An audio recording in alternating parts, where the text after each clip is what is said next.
मोनस इलाही ਦੇ ਕਰੀਬੀ ਦੋਸਤ ਤੇ ਮੋਨਸ ਇਲਾਹੀ ਦੀ ਕੰਪਨੀ ਦੇ CEO ਅਹਿਮਦ ਫਰਾਨ ਘਰ ਪਹੁੰਚ ਗਏ। 4 ਰੋਜ਼ ਕਬਲ ਗਾਰਡਨ ਟਾਊਨ ਵਿੱਚੋਂ ਅਗਵਾ ਹੋਣ ਵਾਲੇ ਫਰਾਨ ਅਹਿਮਦ ਬਾਜ਼ਿਆਬ ਫਰਾਨ ਦੀ ਬਾਜ਼ਿਆਬੀ ਵਾਸਤੇ ਅਹਿਮਦ ਫਰਾਨ ਦੇ ਭਾਈ ਨੇ ਲਾਹੌਰ ਹਾਈ ਕੋਰਟ ਵਿੱਚ ਰਿਟ ਦਾਇਰ ਕੀਤੀ ਹੋਈ ਸੀ। FIA ਨੇ ਫਰਾਨ ਅਹਿਮਦ ਦੀ ਗ੍ਰਿਫਤਾਰੀ ਤੋਂ ਲਾਇਲਮੀ ਦਾ ਇਜ਼ਹਾਰ ਕੀਤਾ ਤੇ ਹਾਈ ਕੋਰਟ ਨੇ CCPO ਲਾਹੌਰ ਨੂੰ ਅੱਜ ਬਾਜ਼ਿਆਬ ਕਰਵਾ ਕੇ ਅਦਾਲਤ ਪੇਸ਼ ਕਰਨ ਦਾ ਹੁਕਮ ਦਿੱਤਾ ਸੀ। ਰਾਤ ਗਏ 2 ਨਾਮਾਲੂਮ ਗਾੜੀਆਂ ਵਿੱਚ ਅਹਿਮਦ ਫਰਾਨ ਨੂੰ ਕੁਝ ਲੋਕ ਇਸ ਦੇ ਘਰ ਦੇ ਕਰੀਬ ਉਤਾਰ ਗਏ। CCPO ਨੇ ਅੱਜ ਅਹਿਮਦ ਫਰਾਨ ਨੂੰ ਅਦਾਲਤ ਆਲੀਆ ਵਿੱਚ ਪੇਸ਼ ਕੀਤਾ ਤੇ ਅਦਾਲਤ ਨੇ ਦਰਖਾਸਤ ਬਾਜ਼ਿਆਬੀ ਨਿਪਟਾ ਦਿੱਤੀ।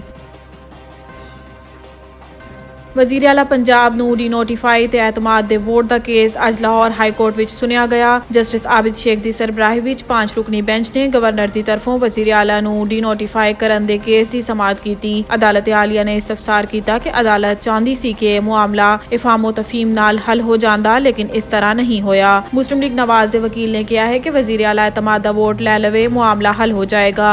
ਅਦਾਲਤ ਆਲੀਆ ਨੇ ਕਿਹਾ ਕਿ ਗਵਰਨਰ ਦੇ ਵਕੀਲ ਕੋਈ ਪੇਸ਼ਕਸ਼ ਕਰਨਾ ਚਾਹੁੰਦੇ ਨੇ। ਗਵਰਨਰ ਦੇ ਵਕੀਲ ਦਾ ਕਹਿਣਾ ਸੀ ਕਿ ਅਸੀਂ ਇਸ ਰੋਜ਼ ਆਫਰ ਕੀਤੀ ਸੀ ਕਿ ਗਵਰਨਰ 2-4 ਦਿਨ ਦਾ ਵਕਤ ਦੇਣ ਤੇ ਰਾਜ਼ੀ ਏ ਅਗਰ ਵਜ਼ੀਰ ਆਲਾ ਐਤਮਾਦ ਦਾ ਵੋਟ ਲੈ ਲਵੇ। ਹੁਣ ਤੇ ਅਦਾਲਤ ਆਲੀਆ ਨੇ ਮੁਨਾਸਿਬ ਵਕਤ ਦੇ ਦਿੱਤਾ, ਲੇਕਿਨ ਵਜ਼ੀਰ ਆਲਾ ਨੇ ਐਤਮਾਦ ਦਾ ਵੋਟ ਨਹੀਂ ਲਿਆ।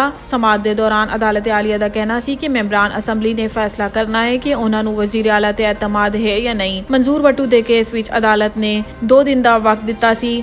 ਅਦਾਲਤ ਦੱਸ ਦੇਵੇ ਇਸ ਨੂੰ ਕਿੰਨਾ ਵਕਤ ਦਰਕਾਰ ਹੈ, ਅਸੀਂ ਇਸੇ ਤਾਰੀਖ ਦਿੰਦੇ ਹਾਂ। ਵਜ਼ੀਰ ਆਲਾ ਦੇ ਵਕੀਲ ਦਾ ਕਹਿਣਾ ਸੀ ਕਿ ਤਾਰੀਖ ਤੋਂ ਪਹਿਲਾਂ ਅਸੀਂ ਇਸ ਦੇ ਮੈਰਿਟ ਦੀ ਗੱਲ ਕਰਨ ਦਿੰਦੀ ਜਾਵੇ ਕਿ ਗਵਰਨਰ ਨੇ ਐਤਮਾਦ ਦਾ ਵੋਟ ਲੈਣ ਵਾਸਤੇ ਜੋ ਵਜੂਹਾਤ ਦਸੀਆਂ ਇਹ ਠੀਕ ਨੇ ਜਾਂ ਗਲਤ। ਇਸ ਤੇ ਅਦਾਲਤ ਦਾ ਕਹਿਣਾ ਸੀ ਕਿ ਤੁਸੀਂ ਕਹਿਣਾ ਚਾਹੁੰਦੇ ਹੋ ਗਵਰਨਰ ਐਤਮਾਦ ਦੇ ਵੋਟ ਦਾ ਨਹੀਂ ਕਹਿ ਸਕਦਾ, ਜਿਸ ਤੇ ਵਜ਼ੀਰ ਆਲਾ ਦੇ ਵਕੀਲ ਦਾ ਕਹਿਣਾ ਸੀ ਕਿ ਗਵਰਨਰ ਦੇ ਇਖਤਿਆਰਾਤ ਮਹਿਦੂਦ ਨੇ, ਵਜ਼ੀਰ ਆਲਾ ਨੂੰ ਐਤਮਾਦ ਦੇ ਵੋਟ ਦਾ ਹੁਕਮ ਨਹੀਂ ਦੇ ਸਕਦਾ। ਜਿਸ ਤੇ ਅਦਾਲਤ ਆਲੀਆ ਦਾ ਕਹਿਣਾ ਸੀ ਕਿ ਇਸ ਦਾ ਮਤਲਬ ਇਹ ਵਜ਼ੀਰ ਆਲਾ ਐਤਮਾਦ ਦਾ ਵੋਟ ਨਹੀਂ ਲੈਣਾ ਚਾਹੁੰਦਾ। ਇਸ ਤੇ ਵਜ਼ੀਰ ਆਲਾ ਦੇ ਵਕੀਲ ਦਾ ਕਹਿਣਾ ਸੀ ਕਿ ਬਿਲਕੁਲ ਵਜ਼ੀਰ ਆਲਾ ਐਤਮਾਦ ਦਾ ਵੋਟ ਨਹੀਂ ਲੈਣਾ ਚਾਹੁੰਦਾ।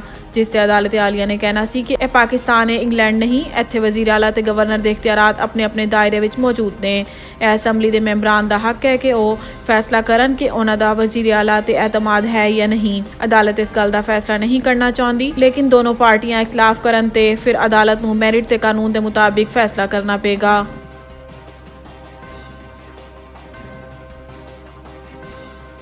ਪਾਕਿਸਤਾਨ ਇਸ ਵਕਤ ਸਖਤ ਮੁਆਸ਼ੀ ਬੁਹਰਾਨ ਦਾ ਸ਼ਿਕਾਰ ਹੈ। ਆਲਮੀ ਬੈਂਕ ਦਾ ਕਹਿਣਾ ਸੀ ਕਿ ਪਾਕਿਸਤਾਨ ਇਸ ਵਕਤ ਮੁਸ਼ਕਿਲ ਤਰੀਨ ਹਾਲਾਤ ਦਾ ਸਾਹਮਣਾ ਕਰ ਰਿਹਾ ਹੈ। 70 ਦੀ ਦਿਹਾਈ ਤੋਂ ਬਾਅਦ ਮਹਿੰਗਾਈ ਦੀ ਬੁਲੰਦ ਤਰੀਨ ਸ਼ਰ੍ਹਾ ਤੇ ਪਹੁੰਚ ਗਿਆ ਹੈ। ਆਲਮੀ ਬੈਂਕ ਦਾ ਆਪਣੀ ਜਾਰੀ ਰਿਪੋਰਟ ਵਿੱਚ ਕਹਿਣਾ ਸੀ ਕਿ ਯੂਕਰੇਨ ਜੰਗ, ਸੈਲਾਬ ਦੀ ਤਬਾਹਕਾਰੀਆਂ ਸਮੇਤ ਕਈ ਹੋਰ ਵਜੂਹਾਤ ਦੇ ਬਾਇਸ ਪਾਕਿਸਤਾਨ ਦੀ ਮਈਸ਼ਤ ਇੰਨੀ ਸੁਸਤ ਰਵੀ ਦਾ ਸ਼ਿਕਾਰ ਹੈ। ਮੌਜੂਦਾ ਸਾਲ ਪਾਕਿਸਤਾਨ ਦੀ ਮੁਆਸ਼ੀ ਸ਼ਰ੍ਹਾ ਨਮੂ 2% ਰਹਿਣ ਦਾ ਇਮਕਾਨ ਹੈ।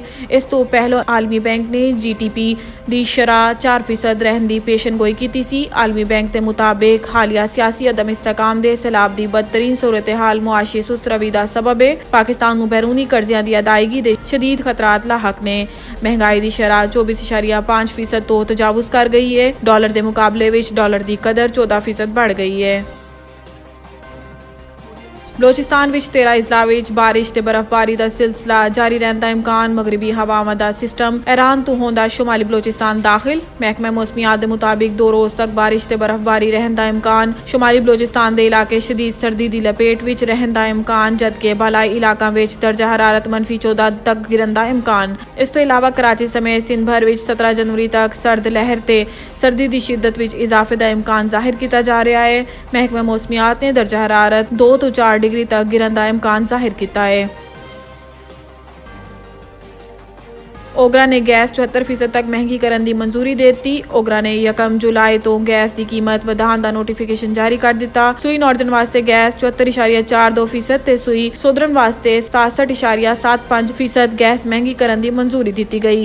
ओगरा के मुताबिक सुई नॉर्दर्न वास्ते गैस 469 रुपए फी MMBTU, जबकि सुई सोदर्न वास्ते 469 रुपए वधाण की मंजूरी दी गई। सुई नॉर्दर्न वास्ते नई कीमत 952 रुपए, जबकि सुई सोदर्न वास्ते नई कीमत 1161 रुपए मुकर्रर। फैसले के मुताबिक 40 रोज तक विफाकी हुकूमत ने मंजूरी ना दी ते नई कीमत का इतलाक ऑटोमेटिक हो जाएगा।